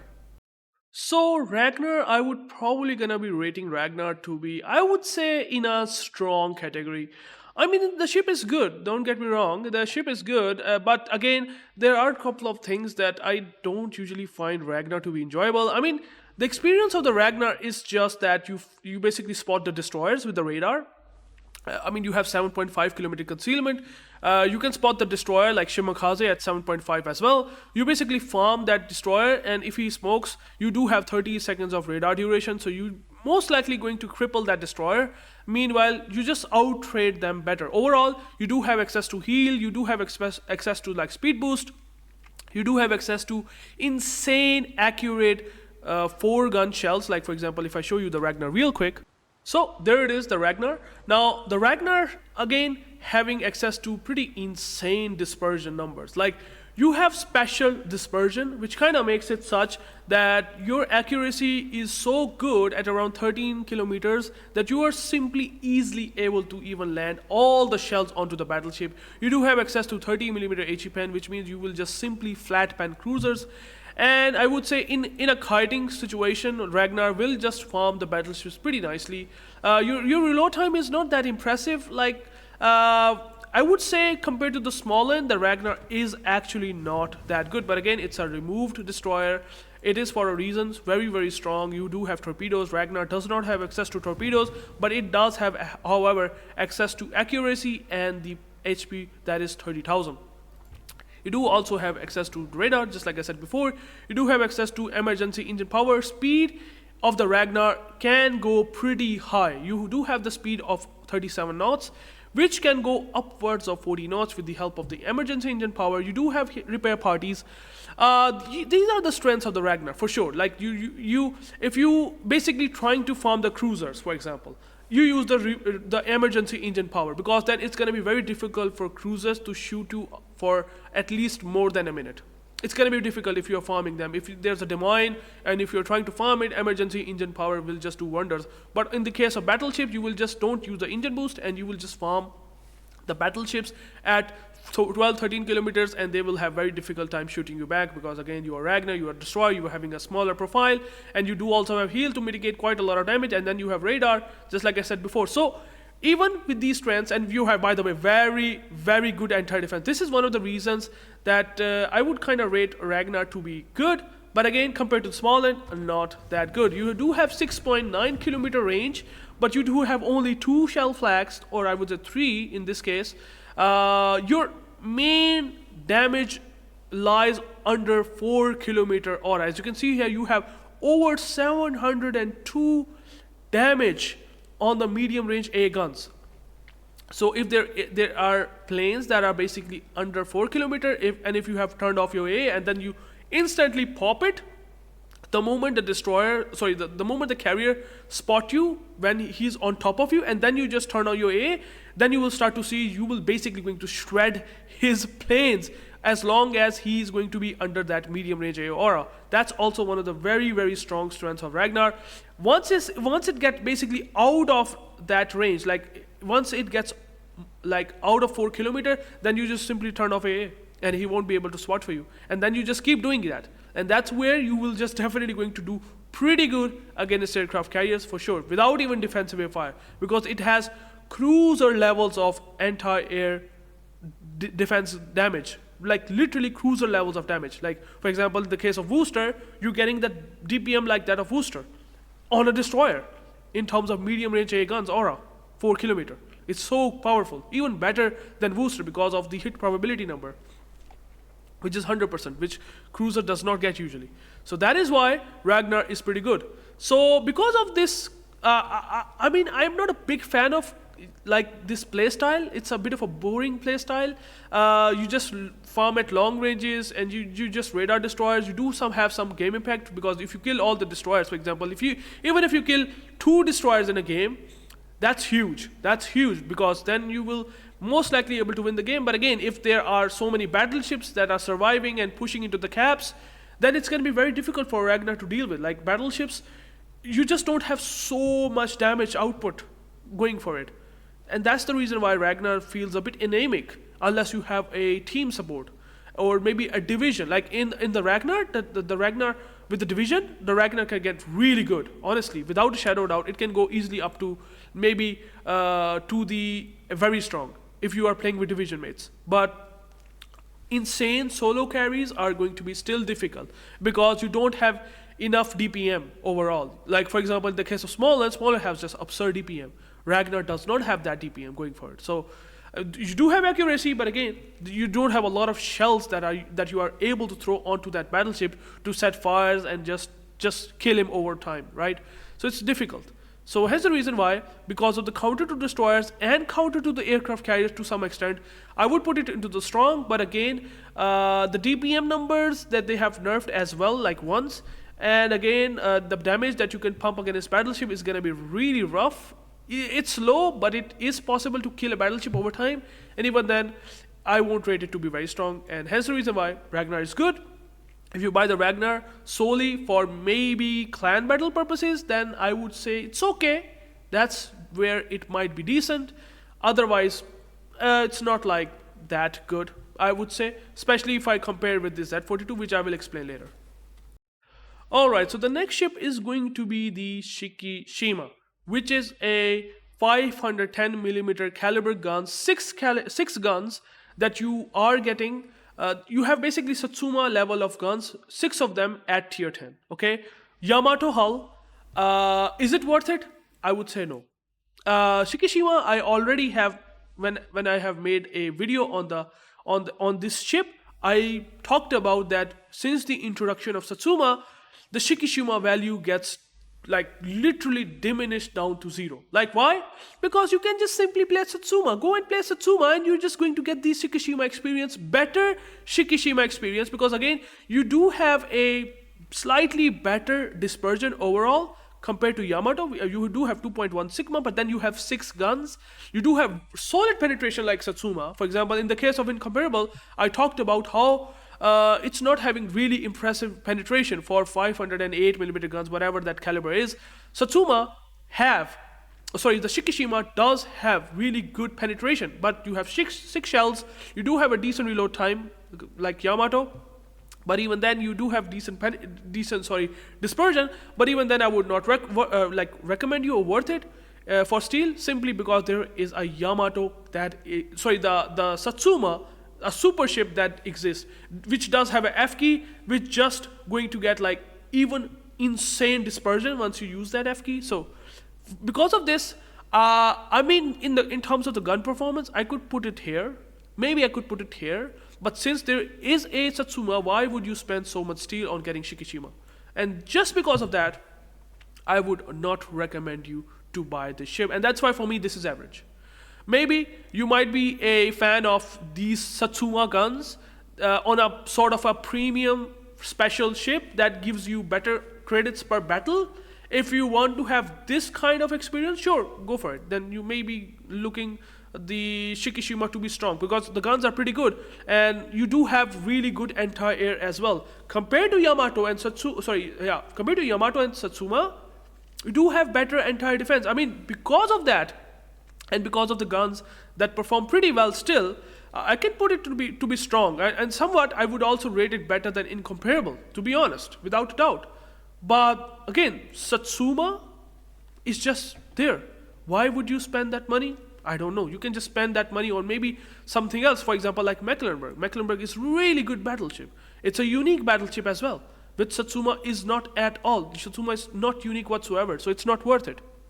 So I'm not going to explain many things there. It's just almost like having a Yamato hull with different caliber guns and better anti-air, and that's it. Okay. So the next ship is going to be the Shinano. Now, Shinano. This ship is,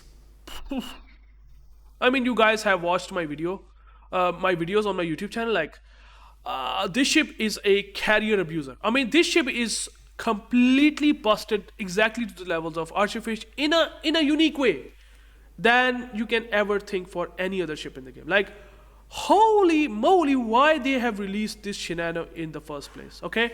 Before talking about the Shinano and why I would rate it broken, let me go to the game client and show you the Shinano as well.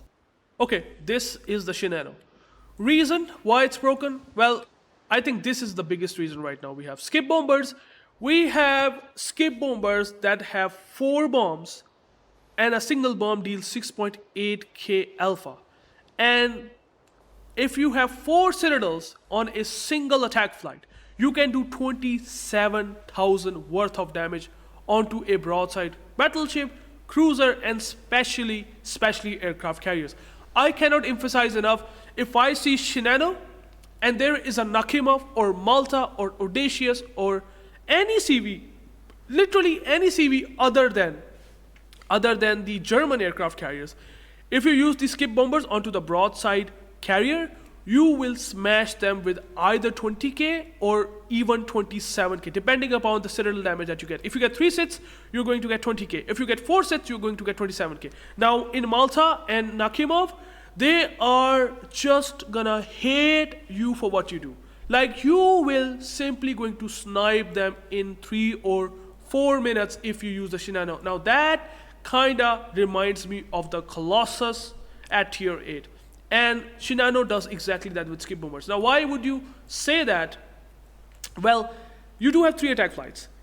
And by the way, since you do have access to heal, which is kind of crazy, you're simply able to, literally able to drop onto a broadside carrier 3 times. And you might as well say, like, why it is possible. Well, you have ability to heal back, and you also have the ability to bypass those fighters that comes from the aircraft carrier consumable. Like the fighter that you see hovering around this enemy CV, well, you will not going to get tagged by these planes. Why?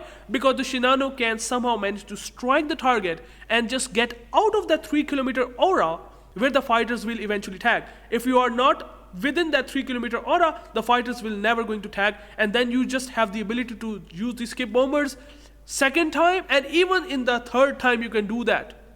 Maybe you might have 1 skip bomber remaining, 2 skip bomber remaining, 3 skip bomber remaining, but you will still able to drop the third attack flight as well. And the first attack flight can also mitigate so much damage by the initial strike because of the heal. Like, so that is insane. You are that sentenced to an enemy aircraft carrier. If you want to kill the CVs, if you understand how to kill CVs, you will just smash them. I mean, I have played Shinano, and I have over 80% win rate in ranked battles. I'm not joking. I mean, you can go and check out the stats. Just go and just write my name. My in-game name is this. You go and check out. I have 80% win rate in Shinano. This is not even funny. I have won 10 out of 10 games, 9 out of 10 games in one session, because I simply snipe the CVs. Now, if I come up to the torpedo bombers, now these are also pretty powerful. Now, these are not exactly as powerful as I would say Hakuryu, okay? But Shinano has 3 torpedoes, and their dispersion is so disgusting that it's very almost impossible to dodge these torpedoes. Like, you do have 3 attack flights, you have tier 8 aircraft planes, but even then you do have heals. So for the skip bombers you have heal, for the torpedo bombers you also have heal. Like, and then if there is a defensive air cruiser that pop defensive air fire, that defensive air fire absolutely get mitigated, and it will not do anything because you have heal. You will just simply able to out heal the continuous damage coming from the cruiser. By using the heal, you will just get 2 drops no matter what. Like, your planes are at least that tanky with 2k HP, even though these are tier 8 planes of the Shokaku, that you still be able to drop the cruisers and can deal like 32k damage on the cruisers if you get all 6 torpedo hits from one attack flight and again from the another attack flight, which is crazy. And then you have the tactical bombs that are just kind of works like Nakimo. So, and I mean, these bombs, you have 8 of them, deal insane damage, 8.8k damage like Nakimov. Instead, they just drop on top of you, not on from the side, which might be an advantage and disadvantage. Like, I mean, HE skip bombers of the Nakimov, I would say, are better in mitigating a lot of damage, since you don't have to deal like mid-range and short-range aura. Like, Shinano does have to deal, but then it does have a hidden modifier. Like, it basically have some sort of modifier, like in the case of Soviet ships, Soviet carrier planes, that just take so much damage. You are going to get reduced damage because you do have the last single attack flight. And boy oh boy, they will hurt destroyers so consistently. Like, you can either get 1 bomb hit, 2 bomb hit, and even 3 bomb hits. And 3 bomb hits with 8.8k damage literally mean that you basically going to blap him for 1/3 of his HP. And you are getting that plane back after 108 seconds. You're getting that full squadron back after 108 seconds, and on top of that, funny enough, you have the smokes. Which, on top of the most tankiest carrier in the game, like, look at that tankiness, 75mm, not going, gonna shatter so much HE shells of the cruisers and even battleships. Bounces every bit of AP, even on the broadside. Like, no carrier has 30mm side armor in the game. Shinano does have. You have this armor. Yes, you do have a citadel there, but if you are angled, you're not going to get citadeled. You do have 27mm bow armor, which means that Bourgogne cannot even shoot at the bow and can get full pens. Like, imagine Bourgogne live against Shinano. It's so even, like, it's not even funny whatsoever. Like, 27mm armor.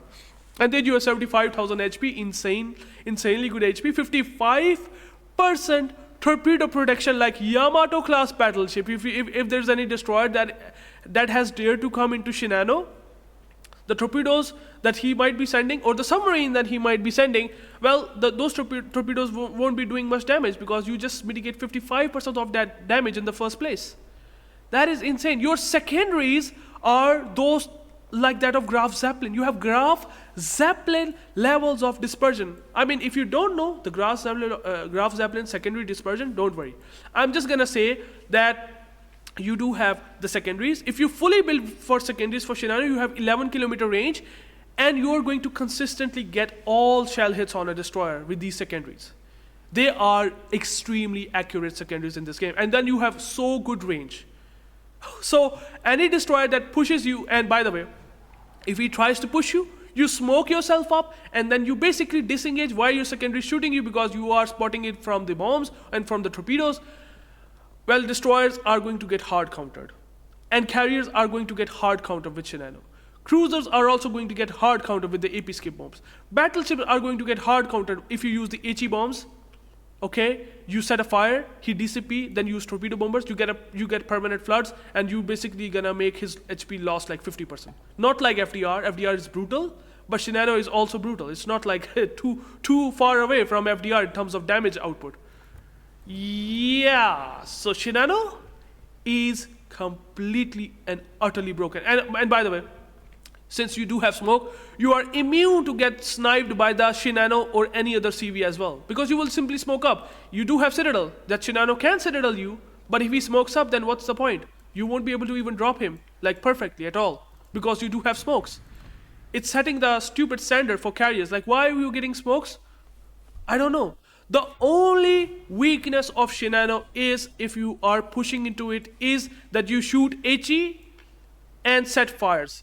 He has battleship fire duration. Yes, Shinano has 60 seconds of fire duration. That is the biggest weakness of Shinano. But even then, you do have 20 seconds of consumable action time, like those of American battleships. So rest assured, it's still going to be immune to fires for 20 seconds. And if he smokes up after 20 seconds, you can't do much unless you blind shoot him and set fire.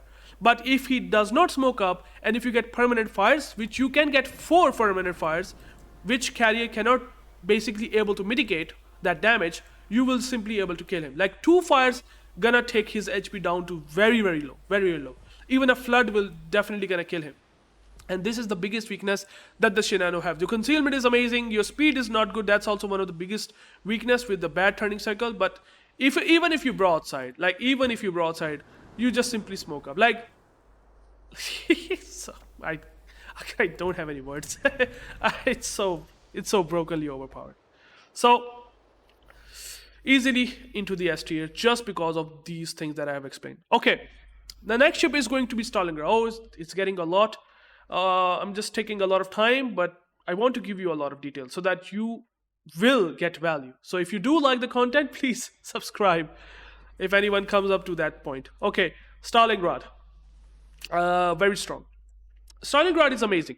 Even in 2025, I have made videos a couple of times. The Stalingrad, this Soviet cruiser is a beast of a ship. Let me show you the Stalingrad real quick. So this is the Stalingrad. So, Stalingrad. First of all, if you have Nikolai Kuznetsov, this alone is an amazing captain. I mean, it will increase the survivability to the higher levels. And maybe if you don't have Nikolai Kuznetsov, I might rate Stalin to be maybe strong. But since you do have Nikolai Kuznetsov, you have extra DCB once your HP goes below 10%. So you will survive. So other than that, Stalingrad has one of the best HP for a cruiser at this tier at 76,000. Very, very good torpedo protection for a cruiser at 25%. Very, very good accurate guns. With I have talked about Stalingrad multiple times. It's amazing. The guns, AP 305mm guns for Stalingrad is the best cruiser guns in this entire game. You do have HE shells that set 33% fire chance. You set fires upon fires with these very, very accurate guns. Now, why accurate? It has battlecruiser dispersion. But Stalingrad is the only cruiser that has 2.65 sigma. Yes, 2.65 sigma. No one even gets close to that levels of sigma that Stalingrad has, which means insane accurate volley. Sometimes you get like air, like, I don't know how do I explain that. You have so crisp, super accurate dispersion sometimes that all of the 9 shells will hit onto that target. So, and then your shell velocity is through the roof. Your shells are super easy to land even at 20 kilometers. And then you do have AP that is as good as 380 millimeter guns like Bourgogne. Yes, yeah, you kinda heard me right. 380 millimeter guns, Bourgogne penetration. Stalingrad has pretty much very close to that levels of penetration with improved ricochet angles, by the way. With, I would say, reduced arming threshold, which means the Smolensk, even at close ranges, will definitely going to get citadel rather than overpens, which battleships usually do, like for various reasons, obviously. So AP, HE, amazing. The reload time is also pretty good at 21 seconds base with 18.5 seconds with the help of reload mod. Amazing guns, amazing accuracy. The weakness of the Stalingrad is going to be the hull itself. If you stay angled, the Stalingrad will survive, although you do have a gigantic superstructure, you do have a 25 millimeter bow and stern. If you mitigate that, the Stalingrad in kiting, if you play Stalingrad in kiting, which I have made multiple videos, and you will eventually go and check out the videos, Stalingrad will still kick butts of all cruisers and battleship, even Libertads. Libertads takes a lot of damage because of this Stalin AP. I mean, you definitely hurt cruisers, Death Strike cruisers. You basically hit battleships hard for like 15 to 20k volleys on a broadside. Like, the guns are that good. The guns are super reliable. The armor is very good overall, except that the citadel is super raised above waterline. If you broadside, you're going to get completely smashed, but you don't need to do that. Again, totally depends upon you. If you are angled enough, like in the case of Komissar, if you are a very good player, if you know how to play cruisers in kiting position, the Stalingrad is amazing. You're just gonna snipe cruisers, man, here and there, left and right. You have defensive air fire. You have decent anti-defense. You have really good firing range of 6.6 kilometer, and you do have defensive air fire, just like I said, that lasts for 60 seconds, even though its continuous damage is a bit weird, 25% rather than 50% that usually you get on other ships. But even then, you get the red flags, and you do have a lot of shell explosions, right? You do have 8 shell explosions, which is decent overall. Your concealment is worse, but you do have a radar to spot the destroyers if they are permanently spotting you and trying to torp you. Well, any destroyer that comes under 12 kilometer will going to get eventually radar, and these HE shells are nightmare to deal with. Like, destroyers gonna be having extremely bad time dodging these shells. Stalingrad guns are amazing. Honestly, if you want to buy Stalingrad and you want to experience Stalingrad guns, please do this and buy this cruiser, man. I cannot emphasize this. This ship is amazing in terms of the gun department, maybe not in terms of the armor scheme. Even then, armor is still good. Like, you're not going to get completely smashed by battleship if you are angled, but still, I would say, please buy it. Highly recommend it. It's not broken, 100% it's not broken, but it is very strong in my opinion. Very good for ranked battles, clan battles, and even for in randoms, just like Komissar, but in a different way. So Komissar is different, Stalin is different, but both are very good. So the next ship is going to be the Svea. Now, in my opinion, Svea is gonna go into the very strong.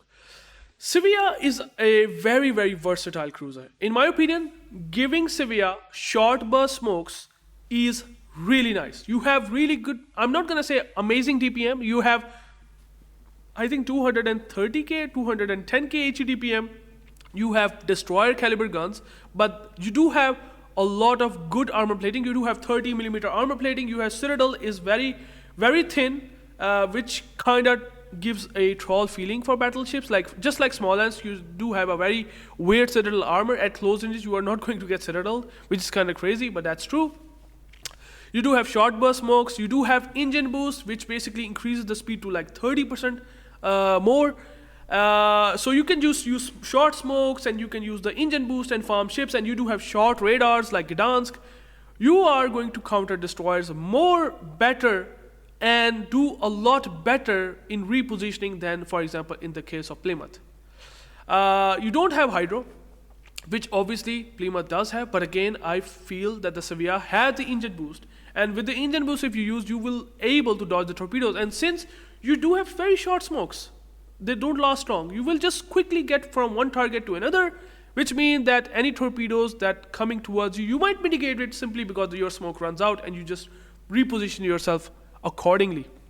So Svea, in my opinion, because it has 30 millimeter penetration, like these are Ragnar guns. You have the Ragnar guns that I have explained onto the Svea, and since you have 6 of the guns, you have destroyer dispersion, if I'm not wrong. You're going to be very, very good while smoking up and farming ships. And smoke radar combo, just like in the Plymouth, work really well against destroyers, so you can chunk them off as well. So definitely better than Plymouth in my opinion. Definitely better than Ragnar in terms of damage output, because the damage output definitely better in the Svea. And the repositioning and somewhat 30 millimeter armor plating that it gets for a light cruiser, it's a bit weird. But you do get a lot of the 30 millimeter armor plating, which can be overmatched, but certainly it's definitely way better than Plymouth in my opinion, because Plymouth does have a lot poorer armor overall. So in my opinion, the Svea, very good HE spammer. And I'm not going to say AP is good. AP obviously of the Plymouth is better, but you just set fires, you do farming, and then you smoke up, disengage, and you're just going to be doing better job overall, even compared to Ragnar, because Ragnar has to use the open water gunfighting. Like open water, the Svea can just simply use the short smokes to his advantage. And that's why I would say Svea has to be pretty good. Like this is a recently released cruiser, and I would kind of rate it as equivalent as Komissar. Very, very good, just like Stalin for sure. The next ship is going to be the Vallejo, which is actually one of the very interesting cruisers at tier 9, the American cruiser, the American light cruiser. And well, unfortunately, do not buy Vallejo, please. It's not unique. It does have guns. It kind of feels like a booster guns at tier 9. You do have good shell velocity. You do have a unique spotter plane that can come quickly. And you can use the spotter plane, but I mean it's just a HE spammer that does not bring any sort of utility, like for example in the case of Plymouth or the Svea. So because of your lack of utility, you don't have radar, you just simply rely on that rapid takeoff spotter plane. Surely that can give you very good range. You do have, obviously, just like I said before, good shell velocity for 127mm guns. I don't exactly remember the caliber, but yeah, I haven't bought the Vallejo, and I would definitely recommend you. And every YouTuber or streamer out there will 100% say that don't buy this tier 9 steel ship, even though it might looks like to be cheap, but it's not worth it. 100%. It's just an HE spammer with spotter plane. That's it. Nothing else going for it. Or maybe you can say that it having very good AA, but that's basically it. Okay. On the other hand, we have now the last destroyer, Z-46. Okay, this ship is gonna go into easy, very, very strong. I love, sorry, it's not Z-46, I'm sorry guys, it's Z-42, which I will show you in the game quickly. So this is the Z-42, and just like I said, why very strong? Well, the simple reason is 10 guns, 12.6 kilometer range.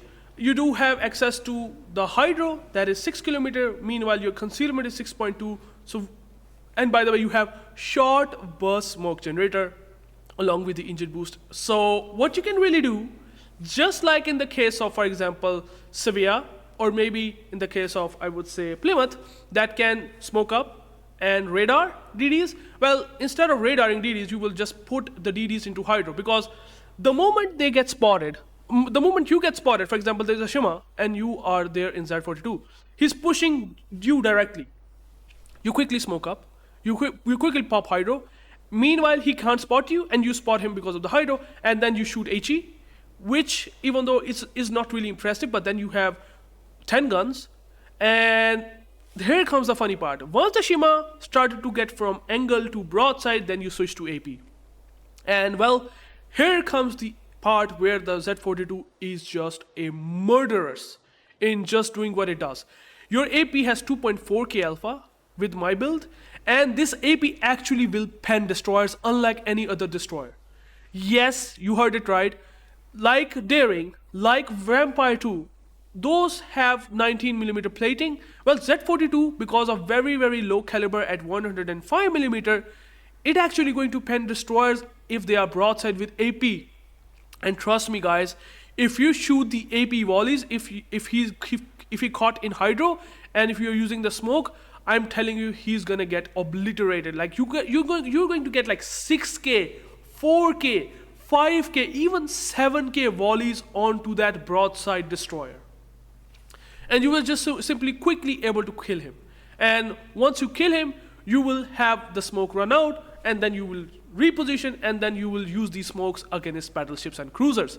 Then you will smoke for a bit, you farm the battleship, you set the fires, or maybe something like that, and suddenly you will realize you have Gunther Lutens, for example. You are going to get the buff of minus 7.5% main battery reload time once you're having 140 main battery shell hits. So you're going to get a buff which will get the reload time down to 3.2 seconds for the Z42. Yeah, and that's where things get even spicier, right? You do have the torpedoes as well. Now the torpedoes is something which are kinda average, actually so bad that it's actually like tier 5 or tier 3 levels of torpedoes given to the Z42. So the torpedoes are not that good, but they still can flood, they can still do some damage. The part of the Z42 really is that you smoke up and you just hydro DDs. And maybe caught anything that is pushing you, like in terms of cutting off guard destroyers, not cruisers or battleships, okay? Because the damage output is not enough to just let them push you under 6 km and let them farm you later on once your smoke runs out. So that is not something that I'm talking about. Your speed is good, it can go up to 40 knots. Your concealment might not be that impressive, but again, you do have a hydro, which is a very very powerful factor. And just like I said, you are going to obliterate DDs with AP, and especially even battleships and cruisers if they are broadside while you smoke up and farm, makes this ship amazing. Gunther Lutens will make it even better because you are going to get 3 spotting ribbons, hence you are going to get extra heal. Like, you don't have heals, but you will have heal because of this thing. Like, that really makes it amazing. Your HP is decent at 24k, which is pretty decent overall. So because of these factors, I would highly recommend Z42. It's amazing. Your short burst is gonna make your life super good. Like I'm telling you, this is game changer. This is game changer, guys. Just like on the Svea, Z42 also getting short burst is just amazing. Honestly, just because of that, it simply gets to the very strong. So, well, there it is. We have all these steel ships tier lists set, and you can see here quickly. I will quickly summarize everything that you need to know about these ships, and we'll add this as a chapter. Maybe everyone wants, or anyone wants to see the tier list, not want to know the explanation. I think this is where he can get into it and just get some extra summary. So here we go. Archerfish, extremely powerful, very very good, I would say, duration battery, but very bad recharge time. But then you have obnoxious speed at 46 knots, and you have heals, and you just go swiftly fast that it's very difficult for battleship to land those ASW strikes, making it broken. Shinano, why broken? You have AP skip bombs, you have amazing torpedoes, you have tactical dive bombers, all of them combined. You're just gonna snipe carriers, you're just gonna Citadel cruisers, Citadel broadside battleship, and even smoke yourself, literally smoke yourself up into this very very tanky armor. Kind of makes this broken. Like both of them are absolutely broken. Komissar, very strong. Why? Amazing guns, cruiser dispersion, 12 guns, improved ricochet angles, better penetration of the guns like Moskova, 16mm overmatch, good concealment, good guns like in terms of the HE shells. Like you have really good HE alpha like Zhao with really decent reload time. You have 16mm overmatch because of 240mm guns. Really good, except really bad armor. Broadside, you're gonna get simply death strike to the ground if you don't angle in this ship. Otherwise, you have planes, by the way. You have plane to spot for yourself, which itself is a very very strong gimmick. Kind of makes it very strong. FDR, insane HE bombs, insane torpedo bombers. You're just gonna literally smash battleship for 25k, for 20k, like for both torpedoes and battleship, and they will have impossible time dodging those, because the way it works, you can go and check that out. FDR bombs and torpedo bomber are the tankiest. You're just literally gonna smash battleships and cruisers. It's overpowered in its own way, except that it will struggle against destroyers, and that's the reason why it's not in the broken tier. Otherwise, it would have easily gotten into the broken. Mecklenburg, 16 guns, amazing HE, good fire chance, amazing AP, lower caliber, but still that battle cruiser dispersion with 2.05 sigma. You have close torpedoes, 6 kilometer. You have secondaries if you want to use it. The firing angles are not impressive. If it would have better firing angles and maybe improved healing, like cooldown, I would have easily rated maybe even to the broken, if it would have amazing firing angles. Very, very consistent guns. 16 guns, amazing, consistent German guns. Stalingrad, again, same thing. Consistent guns, AP smashes like no one else in the game. It has the penetration like of Bourgogne. Amazing HE, 33% fire chance.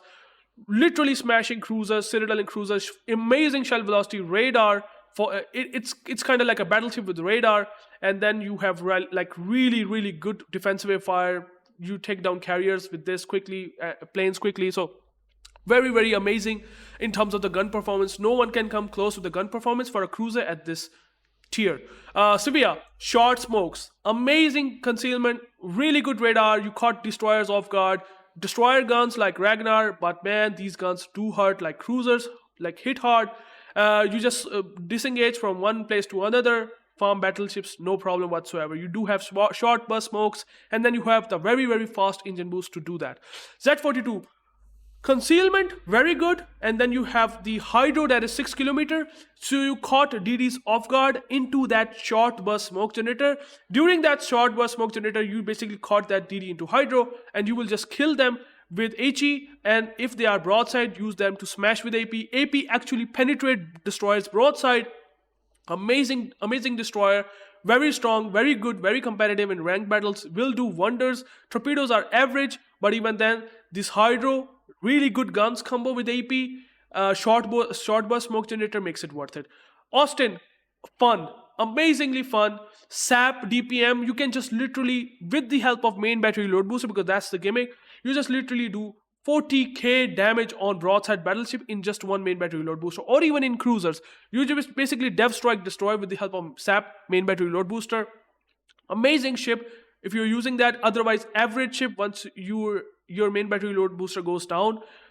Really good overall, very fun for sure, but it's not exactly like the levels of Komissar and Stalingrad in terms of gun performance, but still fun, pure fun, and that's why it's good.